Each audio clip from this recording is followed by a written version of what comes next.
I go hard in the paint, yeah, homie, I'm a saint. Ride or die.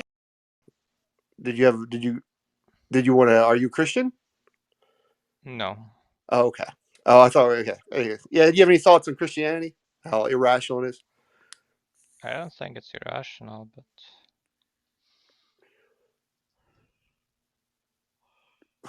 Now, Sasha, you raised your hand to come up and talk with us now, and you're kind of giving me like mumbling, and you're saying like one word answers. I'm trying to like get a conversation going. So, what are you saying? I don't think it's irrational. You don't? You don't think Christianity is irrational? No. Okay. All right. No. Would you think it's irrational for someone, for a God, to have to be born of a virgin in order to atone for sin and has to die on a cross? Do you think that's rational? Yeah. Okay. It's at Okay. least irrational. I don't think it has much to do with rationality anyway. Oh, maybe I'm speaking more colloquially. Or you're probably doing more philosophically. You're talking about like, am I trying to? You're thinking more in sense of contradictions, right? Something like that. Yeah, right. Well, I mean, the morality, I would argue, of Christianity is contradictory. That's for sure. That the problem of evil would put the nail on the head of the problem. Evil would put that fucking thing to rest. My Good. view on the problem of evil is that here's what you can do with it. You can force the Christian to accept some positions, maybe even some heretical positions, but it's not gonna like really undermine the core tenets of their view. Well, it makes. I mean, the whole problem of evil is the idea that you can't have a God with these particular characteristics. It would be contradictory. I mean, that's the whole point of the argument. Yeah, I mean, you can argue that, but I don't think, like, there are no ways out of it. You can, like, introduce some extra stuff to get you out of the contradiction. I mean, anyway, it's like, it's just, like, what it really gets you to is, hey, here are some reasons to think God doesn't exist, and that could all be overcome with some reasons to think that God does exist. Well, we're talking about Christianity. We're not talking about just theism versus or God existence versus atheism. Please be charitable. You know what I meant. Well, I don't. That's what I'm saying. Is like, well, I'm trying to follow you, but it seems like the rationale. What you're like, Okay, do you I'm know what sorry. the problem of evil is, Sasha? Yeah, I do. Okay, so why would you say that? You're basically just your response to me was just to tell me that they could make an excuse for, I guess, a theodicy would be the technical term, and then get out of it. But not all theodicies would be considered like irrational or reasonable. I mean, it depends on what you mean by that, but I think they can be rational. They might be really unintuitive. Well, they could have theodicies that are contradictory. I mean, sure. I don't think theodicies generally are contradictory, but you could, in principle, All have right, one. Sasha. Thanks. What's up, Albedo? How you doing today? Mm-hmm. What brings you in, man? Well. What you got to say about the topic? Well, I heard a little bit of what you're saying before. You were talking about like essences and like what is that? Do you want to know what they typically will say about that? I'm sorry. Say it again. Like what part of the essence? Like what is an essence? Like Well, we say like yeah, that's what. an I was talking orange. about What is the what's in essence the of an yes. orange? When we're talking about God and the essence of God being three essences. Yes. Yeah. Define that. Yeah, it's just the properties that if lost, it would cease being what it is. So if like one of the properties is like omnipotence, if that thing were to stop being omnipotent, it would cease being God. But that's not a definition. That's just saying the opposite of what it is. I mean, the definition is like if it's not in the list of what defines it, then it's no longer what it is. But how would you? I don't know how you're defining an essence when it comes to the Father, Son, and the Holy Spirit. Or Father, Ghost, Holy Spirit. The old Catholic way of saying it. Father, Jesus, Holy Spirit. I think like the typical ones are going to be omnipotence, omniscience, omnibenevolence. Those are probably the main ones. Okay. Yes. So, are you a Christian? No. No. Okay. I might be considered an inquirer, though. No, it's all good.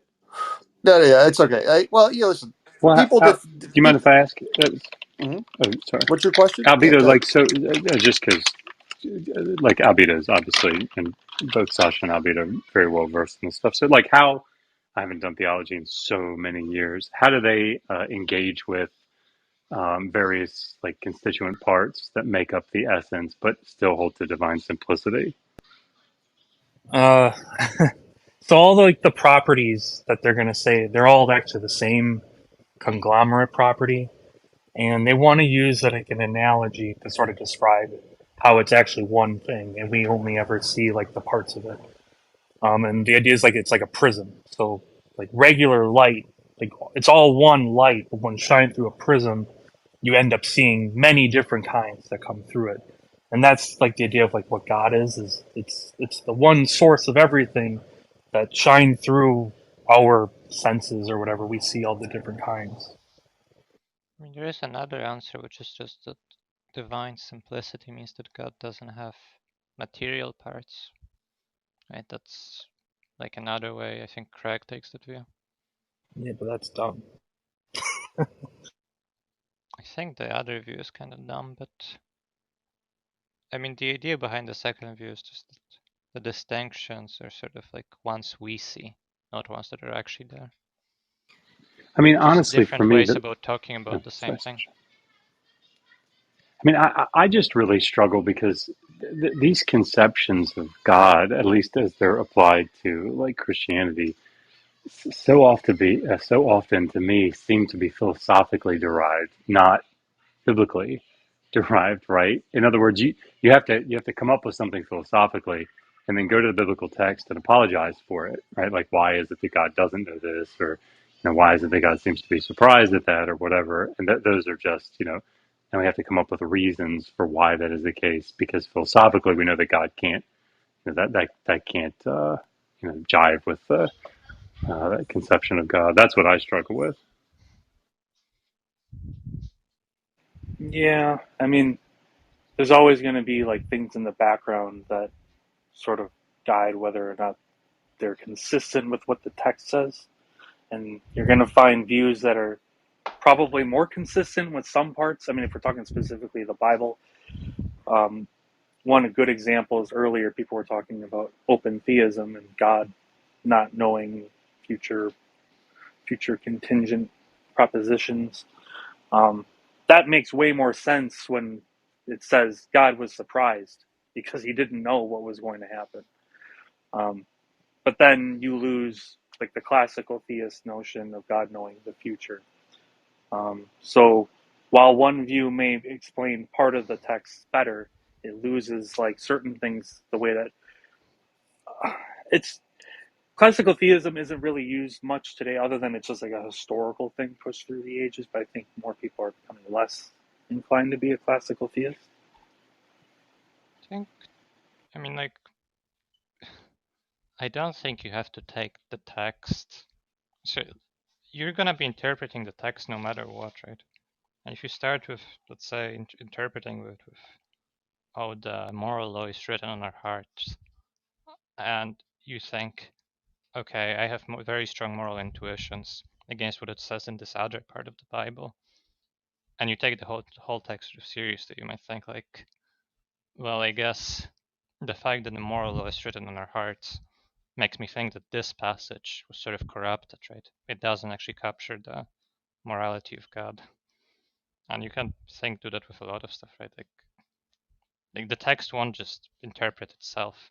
And if you take the metaphysical commitments of the text seriously, like it's a lot easier to make sense of those more problematic parts.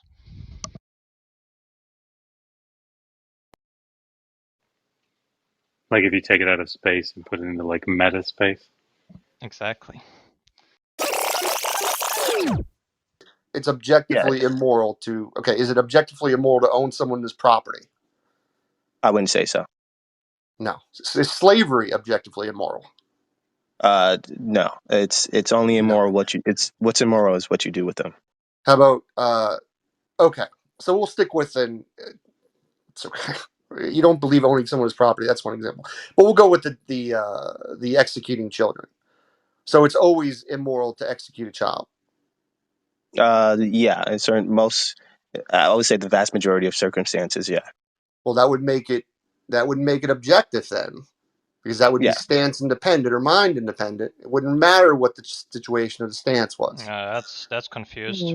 Stance independence means that it doesn't make, like, the proposition is not made true by the stances or beliefs of any agent, right? It doesn't mean that it doesn't change upon context. Like, moral realism is consistent with consequentialist ethics. Which Is that what like, Justin is? Sasha, is that what Justin's going to argue?